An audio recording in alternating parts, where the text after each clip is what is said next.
Hello everyone, welcome to my YouTube channel understanding chemistry. आज हम बात करेंगे स्ट्रक्चर एंड बॉन्डिंग के बारे में। स्ट्रक्चर एंड बॉन्डिंग की किस चीज की? ट्रांजिशन मेटल डाइइन कॉम्प्लेक्सेस की। तो हम बात करते हैं ट्रांजिशन मेटल डाइइन कॉम्प्लेक्सेस की स्ट्रक्चर एंड बॉन्डिंग के बारे में। प्रीवियस वीडियो में हमने इसकी प्रिपरेशन एंड प्रॉपर्टीज के बारे में पढ़ लिया था। अगर आपने वो वीडियो नहीं देखी है तो पहले वो वीडियो देखिए। Transition metal diene complexes structure and bonding.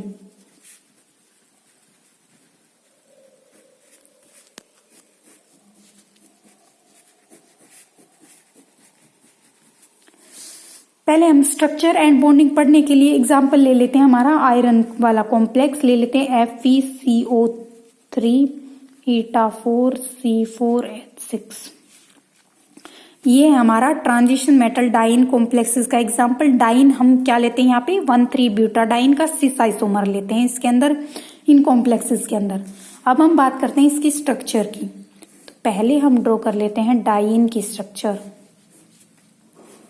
ये हो गया हमारा डाइइन मॉलिक्यूल 1,3-ब्यूटाडाइन। अब इसके अंदर हम बात कर लेते हैं, ये जो हमारे डबल बॉन्ड्स हैं ये कॉन्जुगेशन में होते हैं, इसीलिए हर एक कार्बन का बॉन्ड ऑर्डर मोर देन 1 हो जाता है। और ये जो डबल बॉन्ड्स हैं ये हमारे चारों कार्बन एटम्स के ऊपर स्प्रेडेड होते हैं। फिर हम इसकी कोऑर्डिनेटेड है आयरन से। आयरन की 3 कोऑर्डिनेशन साइड्स के ऊपर हमारे कार्बोनाइल लिगेंड्स प्रेजेंट है। ये होगी इसकी स्ट्रक्चर।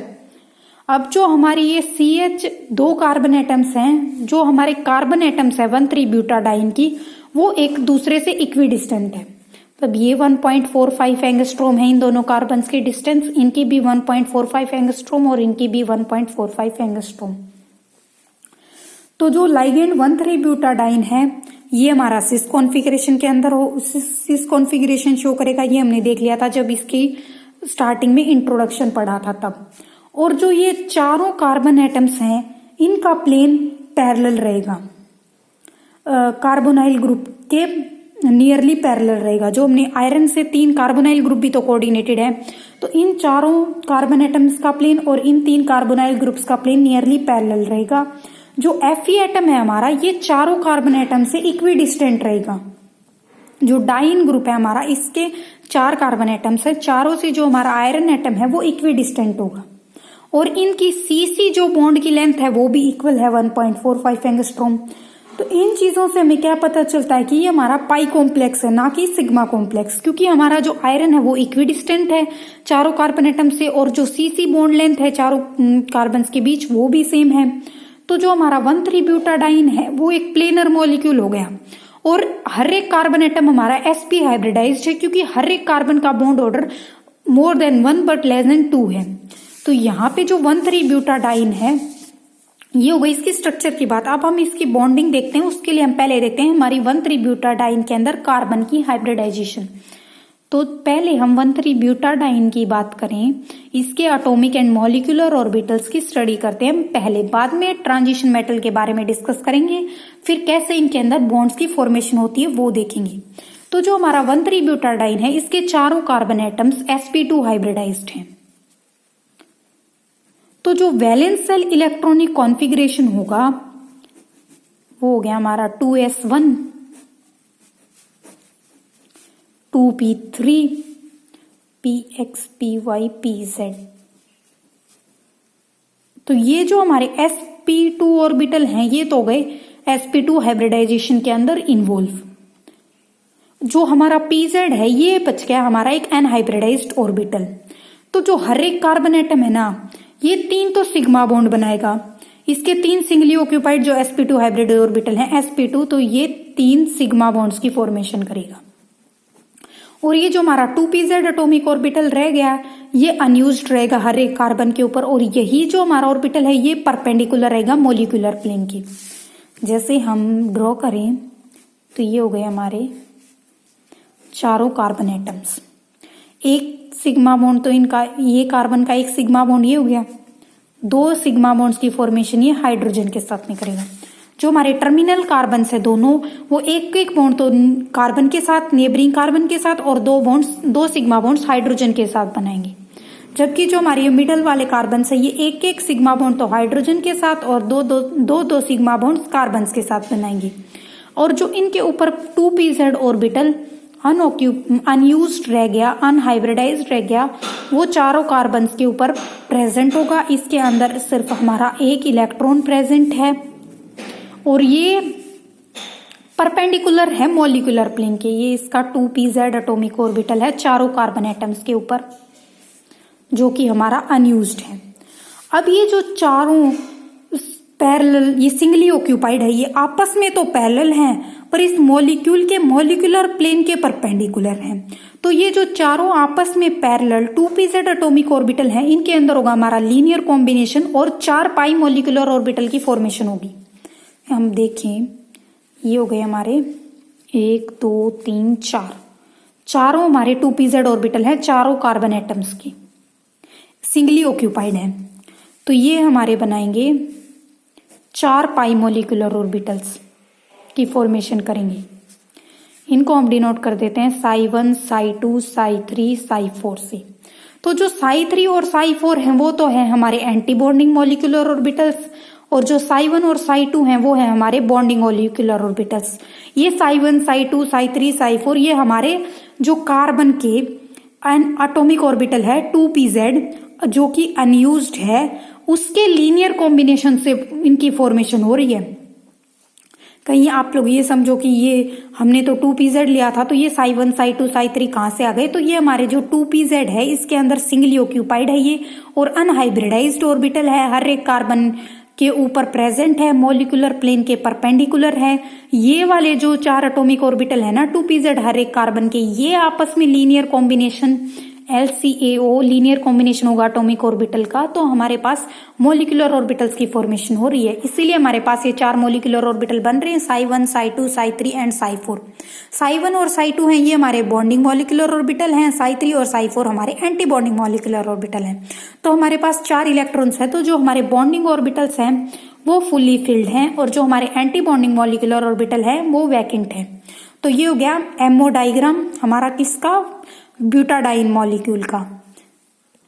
अब हमें पता है कि जो हमारे मेटल ऑर्बिटल्स हमारे लाइगेंड ऑर्बिटल्स के साथ में ओवरलैप करेंगे, तो वो तभी ओवरलैप करते हैं जब उनकी सिमेट्री आपस में मैचिंग हो। तो इनका जो एप्रोप्रिएट कॉम्बिनेशन होगा, पहले psi1 जो ये 4 मॉलिक्यूलर ऑर्बिटल बन गए 1,3 ब्यूटाडाइन के, और मेटल के जो ऑर्बिटल्स हैं उनका एप्रोप्रिएट कॉम्बिनेशन होगा, और उसके बाद हमारे जो मॉलिक्यूलर ऑर्बिटल बनेंगे वो हमारे कॉम्प्लेक्स के मॉलिक्यूलर ऑर्बिटल होंगे।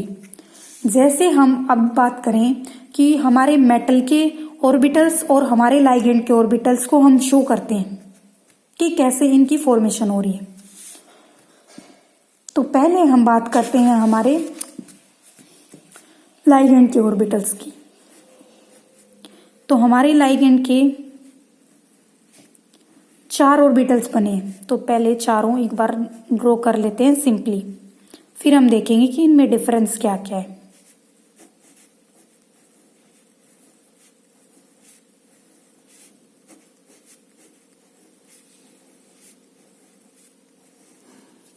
ये हो गए हमारे चारों। अब इनके अंदर फर्स्ट क्या देखते हैं हम कि फर्स्ट के अंदर हमारा ऊपर वाली लोब सारी नेगेटिव है, नीचे वाली लोब सारी पॉजिटिव है। फिर नेक्स्ट हम देखते हैं कि हमारी ऊपर पहली 2 लोब्स पॉजिटिव पॉजिटिव, फिर 2 लोब्स नेगेटिव नेगेटिव, तो नीचे वाली ये नेगेटिव और ये नेगेटिव। फिर हम देखते हैं कि एक first lobe negative, second positive, फिर नेगेटिव, और एक देखते हैं एक पॉजिटिव नेगेटिव। ये हो गई हमारे ऑर्बिटल्स की फॉर्मेशन। इसको हम इनकी स्ट्रक्चर्स को हम अगर सिंपल टर्म्स में दिखाना चाहें तो इनकी स्ट्रक्चर्स को हम सिर्फ चार्ज से भी डिनोट कर सकते हैं कि ये था हमारा ऊपर positive negative positive negative positive negative positive negative. तो ऐसे सिर्फ हम स्ट्रक्चर से भी दिखा सकते हैं। तो ये हमारा psi4 ऑर्बिटल की रिप्रेजेंटेशन है।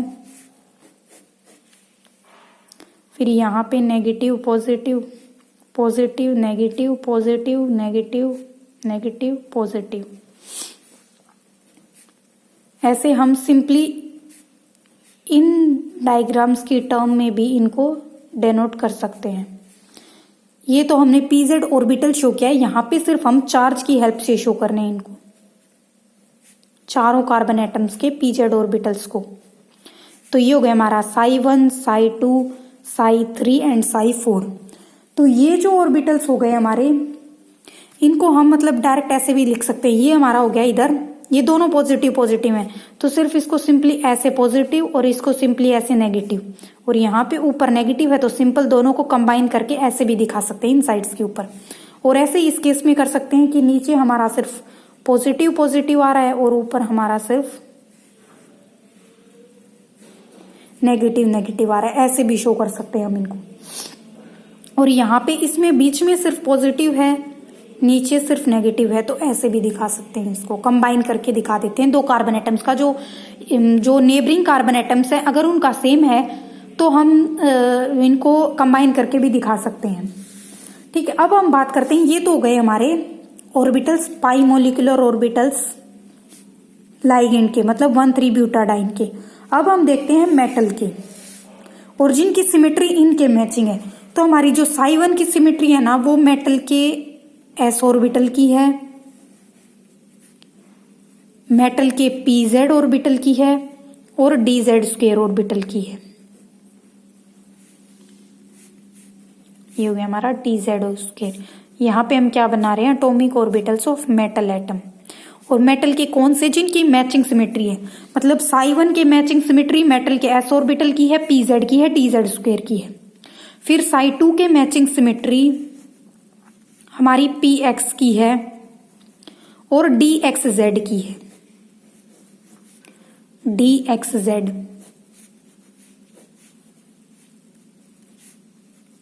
की है। फिर हम बात करते हैं हमारी psi3 की मैचिंग सिमेट्री, तो वो हमारा py की है और dyz की है।